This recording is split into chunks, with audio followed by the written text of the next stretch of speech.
Sa ngayon, kasalukuyan, ang ating YouTube channel ay 470. So half million na tayo. Sana we pray na makuha natin. Hindi naman ako nagmamadali pero darating ang panahon, sigurado makakatikim din tayo ng golden play button. Sipagan lang natin, guys. Pero ako mas nag-enjoy ako sa YouTube sa pag nanonood ako sa TV.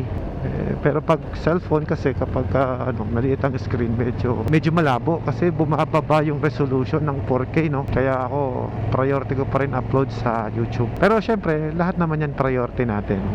Binibigyan ko ng panahon yan. Facebook, YouTube, TikTok, Instagram, para updated tayo sa mga followers natin. At saka yung mga OFW kasi na mga viewers natin, diba, nanonood sila sa atin. Of course, gusto ko rin naman na hindi nila masyadong mamiss ang Pilipinas. Yung bang kahit paano maipasyal ko kayo sa Pilipinas, sa lupang sinilangan natin, diba? Yun naman ang nagmo-motivate sa akin na patuloy na mag-vlog, mag-video, gumawa ng content. Actually, yung content ko, natural lang naman yan, yung normal na nangyayari. Kaya nagtataka ako, may nagko-comment pa na magpakatotoo raw ako. Ito na nga ako This is me, this is Alfred Watermax. At kung ano yung napapanood nyo sa YouTube, kung ano yung napapanood nyo sa social media ko, hindi po ako tumitira ng scripted na vlog. Kasi digital album ko po ito Kumbaga, ito ay mga totoong pangyayari sa buhay naming mag-asawa.